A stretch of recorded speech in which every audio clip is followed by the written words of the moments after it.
Hello everyone, welcome back to my channel. And आज के lecture के अंदर हम डिस्कस करेंगे यूनिफॉर्म सिविल कोड एंड उसके कुछ important cases and along with हम कुछ क्रोनोलॉजी उन केसेस की किस तरीके से याद रख सकते हैं। लाइक कौन सा केस कौन से ईयर में आया है, ये बहुत ज़्यादा इंपॉर्टेंट होता है यूजीसी नेट एग्जाम के लिए। तो हम एक छोटी सी ट्रिक देखेंगे जिससे आप उन केसेस की क्रोनोलॉजी याद रख सकते हैं। सबसे पहले अगर हम बात करें यूनिफॉर्म सिविल कोड की, तो उत्तराखंड गवर्नमेंट ने भी अब इंट्रोड्यूस कर दिया है uniform civil code. And basic concept देख लेते हैं। आर्टिकल नंबर 44 के अंदर यूसीसी दिया गया है। उत्तराखंड से पहले गोवा था जिसमें यूनिफॉर्म सिविल कोड अप्लाई होता था।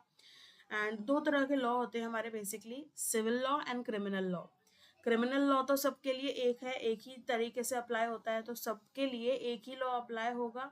पर सिविल लॉ जो है वहां पर सेम अप्लाई नहीं होता कुछ कुछ चीजों पे।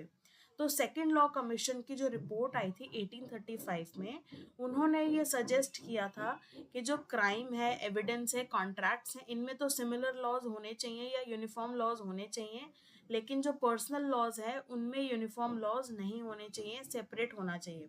अब ये सिविल लॉज वो कौन कौन से हैं या पर्सनल लॉज के अंदर कौन कौन से चीजें आ जाती हैं, तो marriage, divorce, partition, succession, inter inheritance, adoption, guardianship, ये सारे कुछ ऐसे हेड्स हैं या कैटेगरी हैं जिसमें आपका यूनिफॉर्म लॉ अप्लाई नहीं होगा और आप सबके पर्सनल लॉज अप्लाई होंगे। ठीक है। प्राइवेट मेंबर बिल भी कई बारी इंट्रोड्यूस हुआ है फॉर यूनिफॉर्म सिविल कोड के एप्लीकेशन के लिए, बट वो समहाउ अपोजिशन के द्वारा ब्लॉक कर दिया गया। ठीक है। अब आर्टिकल नंबर याद रखना है आपको कि कौन से आर्टिकल के अंदर यूनिफॉर्म सिविल कोड की बात की गई है, तो that is article number 44। And ये आता है डीपीएसपी के अंदर, जो कि लीगली एनफोर्सेबल नहीं है या नॉन जस्टिशिएबल है। ठीक है। अब ये सारी चीजें हो गई। अब आते हैं हम केसेस पर। तो सबसे पहला केस है Sarla Mudgal versus Union of India 1995 का। तो यहाँ पर कोर्ट ने बोला कि हमें आर्टिकल नंबर 44 को इन्वोक करना है। क्यों? क्योंकि हमें कर्ब करनी है practice of polygamy in Hindu law. ठीक है। हिंदू लॉ के अंदर अगर पोलीगैमी की प्रैक्टिस को किया जा रहा है तो यहाँ पर वो पनिशेबल होगा। एंड इसको हम क्या बोलेंगे कि भाई बाइगैमी कमिट हो रही है अंडर सेक्शन 494 ऑफ आईपीसी। ठीक है। अगर कोई हिंदू मेल है, अगर वो कोई हिंदू वुमेन के साथ मैरिज कर लेता है and after marriage Hindu male convert कर लेता है अपने आप को मुस्लिम में, एंड वो एक और दूसरी वुमेन से शादी कर लेता है एंड जिससे वो शादी करता है उसको भी वो कन्वर्ट करवा देता है मुस्लिम में। ठीक है। एंड कन्वर्जन के बेसिस पे वो दूसरी शादी कर रहा है। कन्वर्ट करने के बाद वो ये सोचते हैं ना हमारे पास अब राइट आ गया है एंड यहाँ पर अब वो पॉलीगैमी कर सकते हैं। तो यहाँ पर कन्वर्जन, बेसिकली कन्वर्जन की बात की गई थी कि कन्वर्जन से क्या इफेक्ट पड़ेगा। तो क्या मैरिज डिसॉल्व हो जाएगी? फर्स्ट मैरिज जो थी, नहीं, वो ऑटोमेटिकली डिसॉल्व नहीं होगी। तो क्या कन्वर्जन एक ग्राउंड है डिवोर्स का? Yes, conversion is a ground for divorce. यहाँ पर बाइगैमी माना गया था इस सिचुएशन के अंदर, इस केस के अंदर। एंड कोर्ट ने बोला था कि भाई यहाँ पर यूनिफॉर्म सिविल कोड के को अप्लाई करना ज्यादा जरूरी है कि कन्वर्जन जो यहाँ पर कर रहे हैं रिलीजन का, इसको हमें रोकना चाहिए क्योंकि यहाँ पर रिलीजन को अब्यूज किया जा रहा है। सेम ये जो सरला मुदगल केस है, इसकी एक रिव्यू पिटिशन भी अप्लाई हुई थी कोर्ट के अंदर, lily Thomas versus Union of India के नाम से। एंड कोर्ट ने यहाँ पे बोला था कि भाई यहाँ पर भी यूनिफॉर्म सिविल कोड को अप्लाई करने की जरूरत है। ठीक है। नेक्स्ट आता है आपका Saira Bano versus Union of India 2017। Supreme court ने यहाँ पे डिक्लेयर करी थी ट्रिपल तलाक की प्रैक्टिस को कि भाई वो अनकॉन्स्टिट्यूशनल है एंड वायलेट करती है मुस्लिम वुमेन के राइट्स को। एंड यहाँ पर भी सेम केस के अंदर कोर्ट ने रिकमेंडेशन दी थी पार्लियामेंट को कि भाई वो यूनिफॉर्म सिविल कोड के रिगार्डिंग कुछ लॉज बनाए।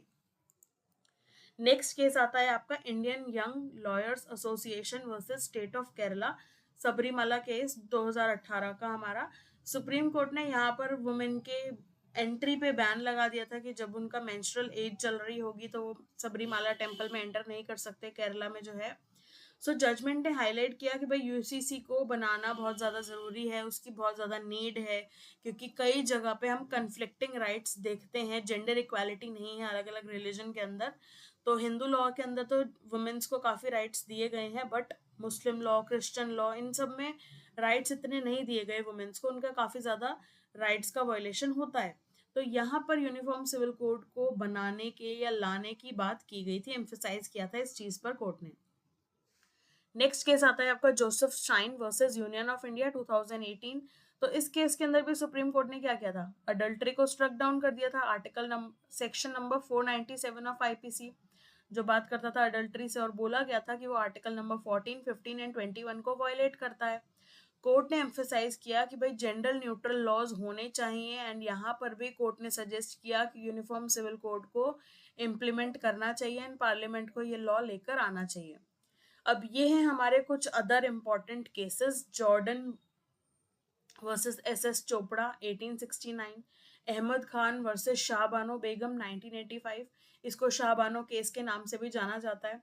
सरला Mudgal versus Union of India 1995, Noor Saba Khatoon versus Mohammad Qasim 1997, Ahmedabad women action group versus Union of India 1997, Daniel Latifi versus Union of India 2001, John versus Union of India 2003, Saira Bano versus Union of India 2017 and Sat Prakash Meena versus Alka Meena 2021। तो ये हैं कुछ important cases जो सारे के सारे deal करते हैं यूनिफॉर्म सिविल कोड से।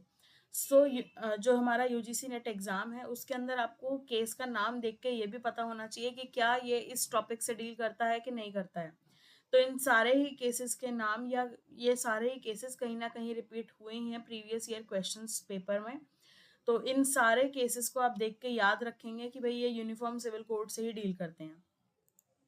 अब बात आती है ट्रिक की, कि ट्रिक क्या लगाकर आप ये याद रख सकते हैं। तो जॉर्डन खान ने सरला के नूर के लिए अहमद गया, डैनियल जॉन ने सायरा को सत्य बताया। ठीक है, तो जॉर्डन से जॉर्डन वाला हो गया।